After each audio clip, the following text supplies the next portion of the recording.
Well, hello, planner babes, and welcome to Organized Planner Chic. I'm Lucinda, and if you haven't subscribed already, please do so and select the bell for notifications.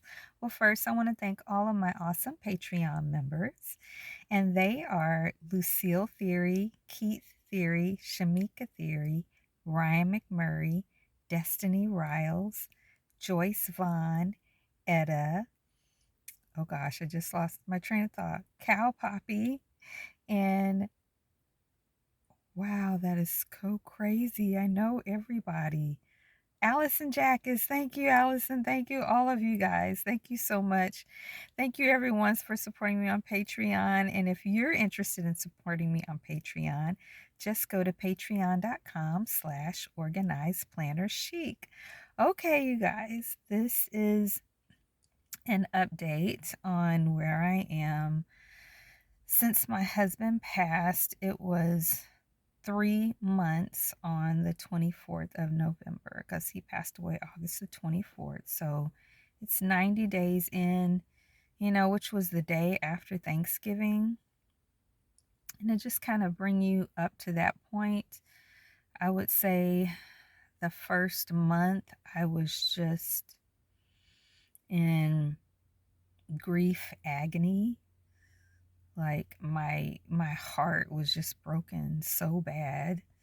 My husband was my best friend. We did a lot together. We had a lot of fun together. We had the same beliefs. We loved God. We served God. We tried to serve other people as much as we could. We had started a church just a year before he passed away. He was just an integral part of my life that I expected him to be until we were old and gray, and I just fully expected that to be our story, especially since that wasn't my first rodeo in terms of marriage. But it was the first time that I had ever been loved in a godly way by a husband, that I had been covered as the way that a husband is supposed to cover his wife. The first time I had ever known that I was truly loved by my spouse, by any man other than my dad and um and my brothers. But there's different kind of love. But it it was just heart-wrenching. And I couldn't one of the hospital that he spent,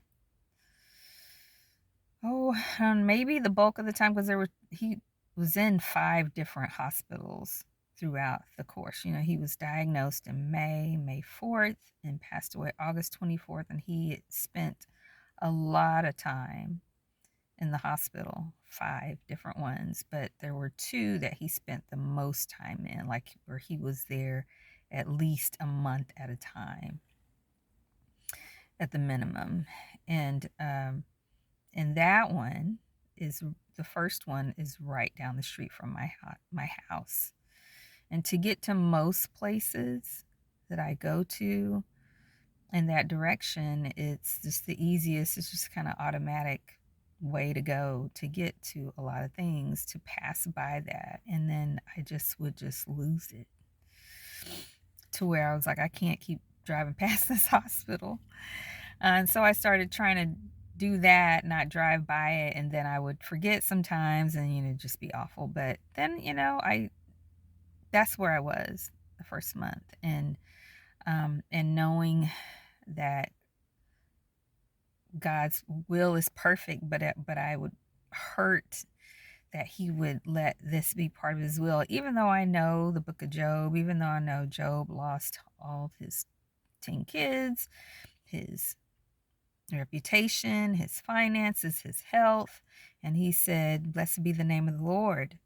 And God had to tell him when he started to really question, who are you? Who are you? Where were you when I did lay the foundations of the earth? God never really said, well, this is why I let that happen, Joe, but he basically said, I don't have to tell you why. I am who I am. So, um, yeah, it was just, I guess, the shock of everything, the anger, oh, tremendous anger that he died the way he did from a disease that most other people, the treatment works well, they recover, they get a stem cell transplant, multiple people in our lives. That was their result. And even one of the hospitals that he went to when he got the first set of brain bleeds was like, you need to go back to the other hospital. We know you came here for the brain bleed, but you need to go back to the other hospital because people with multiple myeloma usually respond really well to the treatments, and you're having a refractory response. I mean, just anyway, I can't do anything about that, but that's where I was. I was heavy into, I just can't believe this happened. I mean, all of the negative things, all of the really harsh things. And you can look, I'll put it in the description below, the playlist during the time while he was in the ICU. I did a series of videos about his cancer journey, and you can see some of the reasons why I was so angry about his care, the neglect, some of the things that were said and done, not done. And so that's where I was. And then, yeah, I started going to, what is that ministry called? Grief Share. And that, was nice. Some of the training was good. I could only at the time, I'm still in, I have, I think 2 weeks left. All I could do was the lessons during the videos with the group. Like I haven't done the individual lessons during the week that you're supposed to do because I just couldn't. I mean, it's like I'm good coming. I'm good coming. I'm good learning, and it's good and helpful. Um, and I'm glad I started during the third week, so I'm going to finish, and then I'm going to start again when they start back in January 10th, I think. And I'm going to do it again because I missed the first 2 weeks, and I'm actually going to do the work during the weeks then. And so that's helped, to talk through things, just to release some pain in a safe environment. And I started going to an individual grief therapist that the VA is paying for.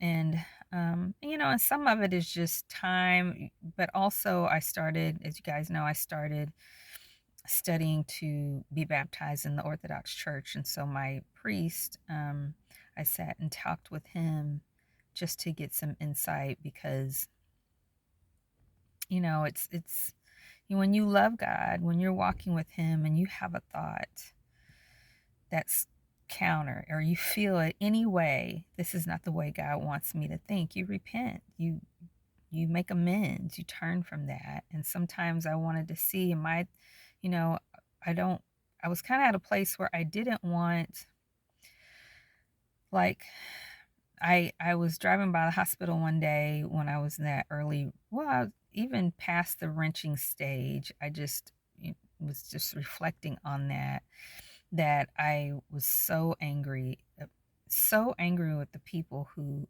he were responsible for my husband's care, and um and just angry that, which is normal to have anger, but angry that this was our story. And I just repented to God, and I said that I was sorry. I was just crying so hard, and at that stage in the first month, I would cry, and I'd always be in my car, and I'm like, I got to stop crying while I'm driving so I can see where I'm going. But I just told God, I'm sorry. I don't know how to do this. And I was basically saying that I'm sorry to have these thoughts, or I don't know, it weren't really direct thoughts, but this kind of mindset. I didn't want to have the mindset that I thought that anything that God would do, or that God would allow, or that God would not prevent, would not be good, because he's sovereign and he's good. I just don't know everything. I can't see everything. He does. It's like he told Job, you don't know what you're talking about. But my priest gave me some really good ways of reflecting on that. And that was it, I think, at the end of month 2, maybe a little bit past that. And one was that we're like 2-year-olds to God. Father John, thank you. And even though I know that, it just the way he put it into perspective, the way he worded it just really resonated with me. And about praying for our enemies, even though I know that too. At the time, I was not at all thinking about praying for anybody who had anything to do with his care. But he said to me, we're like 2-year-olds to God. And what do you do when your 2-year-old has a temper tantrum? You lay them over your shoulder, and you pat them while they're kicking and screaming. And I was like, okay. Yeah, I can see that. God, and I know that nothing I do is a surprise to God. He's not like, oh, there she goes again. Oh my goodness, look how she's thinking. Look how she's feeling. I'm fully known by him, and I'm grateful for that.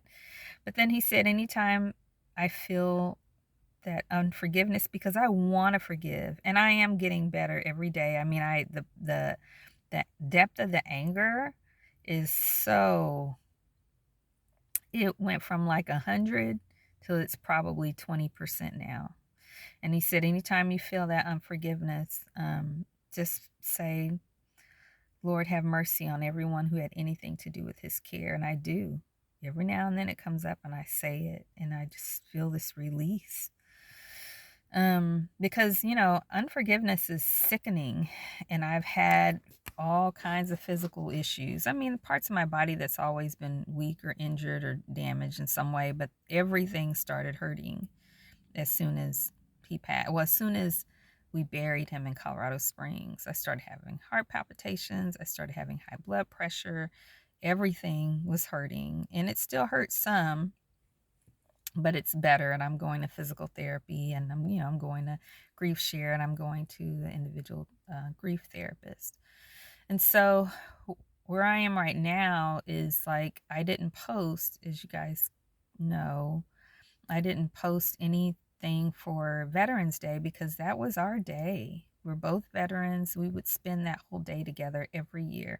And if he worked where he couldn't get off, I would say, don't forget to put in to take off, to be off on Veterans Day so we can go do our thing. And a lot of times we would go to veterans memorials and then eat or have a picnic or whatever. Last year we just sat near a little waterfall in our community and just had lunch together, but we always spent it together, and I just didn't want to celebrate without him.